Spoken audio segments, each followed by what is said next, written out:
Baik ya, selamat pagi buat kawan-kawan semua. Jadi hari ini kami diundang ya oleh para senior-senior dari Universitas DKI ini. Beliau adalah pakar-pakar ya, pejabat-pejabat eselon 1 dan eselon 2, mantan, dan juga mereka memiliki pengalaman yang begitu banyak, lebih dari 40 tahun ya. Dan ini kita sangat senang sekali diundang karena mereka memberikan banyak masukan bagi kami untuk pengembangan DKI Jakarta.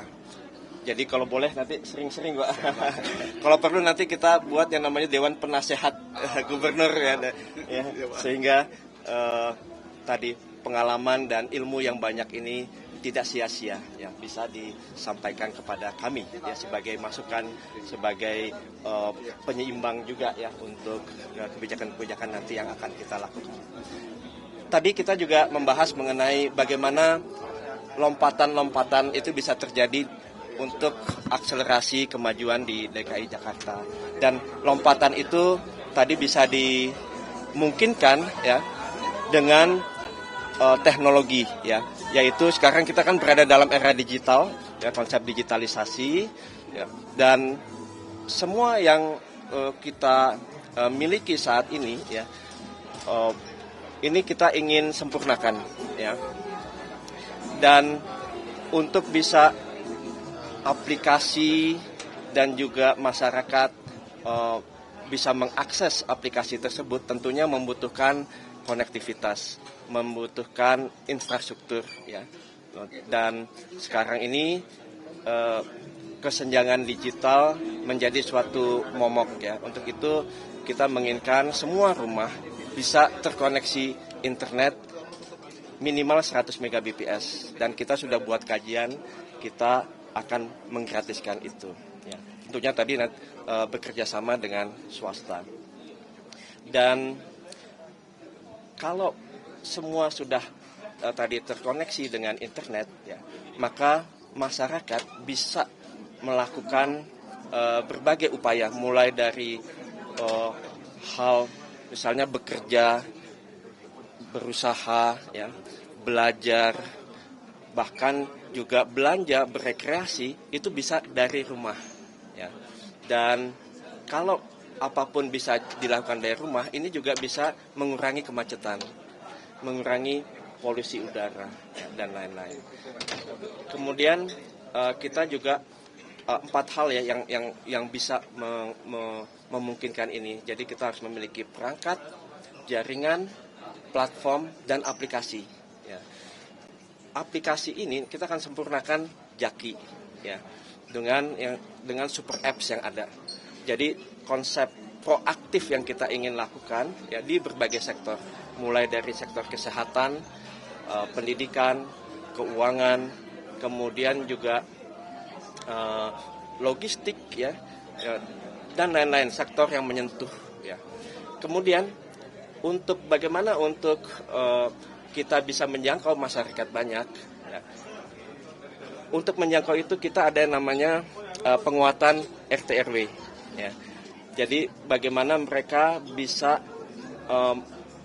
terbangun community center ya. Kalau tadi RT itu jumlah kakaknya tidak begitu besar, maka kita melihat RW ini bisa menjadi suatu kekuatan ya.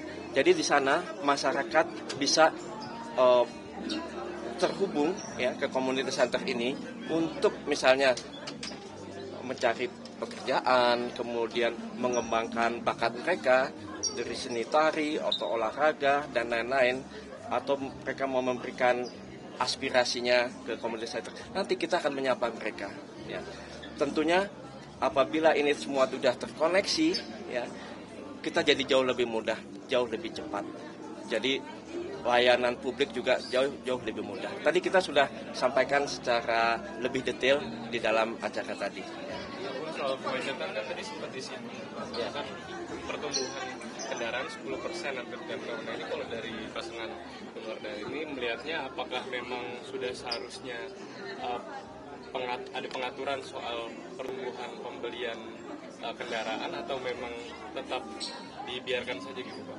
Ya, Jadi itu memang sudah menjadi perhatian kami, ya. Tapi pada intinya ya, bahwa dengan konsep digitalisasi ini, ya, yang tadinya orang berpergian, ya, nah ini kan bisa dikurangi, ya. Dan dengan dikurangi ini diharapkan ini juga bisa menjadi faktor pengurang kemacetan di jalan. Ya. Tapi memang kita sudah punya program-program yang fisik mengenai itu. Tapi saya ingin meng-highlight ya, bahwa menekankan bahwa digitalisasi ini bisa meningkatkan perekonomian, ya, bisa meningkatkan GDP, ya. Tetapi dengan biaya yang seminimal mungkin, bisa meningkatkan lapangan kerja, bahkan bisa meningkatkan harapan hidup orang banyak. Ya. Tadi saya sampaikan misalnya salah satunya di sektor kesehatan, bagaimana preventive treatment atau preventive medicine ini bisa mengurangi cost yang besar dari kalau orang itu sudah sakit, ya, kuratif, ya, biayanya jauh lebih mahal. Tapi juga ada hal yang sangat penting. Digital ini punya dua sisi, ya. Ada sisi baik, ada sisi buruknya. Ya. Sisi buruknya, kalau budaya luar ini masuk, ya kita tahu ya, budaya luar lebih ke arah ke ya konsep-konsep individualis, ya hedonis, kemudian juga tolak ukur materi sebagai tingkat kesuksesan. Ya sekarang kan tingkat kesuksesan dilihat dari harta, dilihat dari jabatan. Orang punya jabatan lebih tinggi, dia lebih sukses. Orang yang lebih terkenal, dia lebih sukses. Tetapi konsep gotong royong menjadi hilang. Ya. Maka dari itu, kalau misalnya tadi community center ini bisa dimanfaatkan untuk membuat konten sebanyak mungkin, ya konten-konten seni, ya apapun bentuknya. Nah ini bisa nanti konten ini merambah ke global. Ya. Jadi adab kita gotong royong dan lain-lain ini bisa merambah ke global. Jadi orang bisa melihat kita, kalau itu nilainya baik, mereka bisa mengikuti kita. Bukan kita yang mengikuti budaya mereka. Itu ada di RW, Pak? Iya, di RW, betul. Jadi konsep think globally, act locally, kita akan balik. Bagaimana kita bisa think locally, ya, tetapi kita akan act globally. Artinya kita berpikir lokal, tetapi kita akan merambah global, ya, untuk mengekspor atau menyampaikan budaya-budaya kita yang luhur. Kita menginginkan budaya Pancasila ini bisa menjadi platform dunia. Kita menginginkan itu untuk perdamaian dunia. Karena budaya kita jauh lebih maju dibandingkan dunia luar. Tapi rencana untuk yang peningkatan 100 Mbps ini rencananya untuk kaum menengah ke bawah saja atau semua rumah ini nanti di Jakarta akan punya Semua rumah. gratis seperti Ya. itu, Pak? Kita tidak ingin ada diskriminasi dari penerimaan informasi. Ya. Gratis ya, Pak? Iya, gratis. Karena kesenjangan digital ini yang kita ingin kurangi, ya. Jadi semua memiliki hak yang sama terhadap informasi. Berarti nanti anggarannya dari mana? Ya, kita akan bekerja sama dengan operator.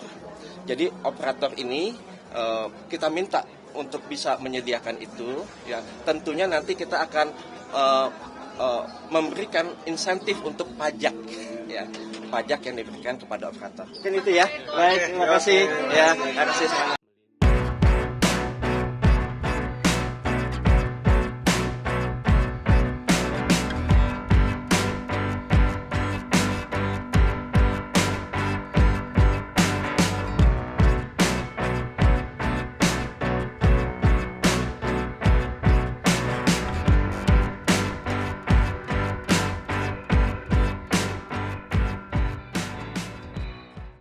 Junjung tinggi prinsip jurnalisme dalam setiap tayangan terbaiknya. Menghadirkan berita bernilai sebagai referensi. Gelar bicara yang tajam. Tidak, ini kan kebohongan dong. Mengupas fakta demi fakta dan mendorong pencarian solusi. Serta investigasi yang mengungkap kebenaran. Rosi, Satu Meja, The Forum, Sapa Indonesia Malam. Nilu, ikuti semuanya bersama Kompas TV.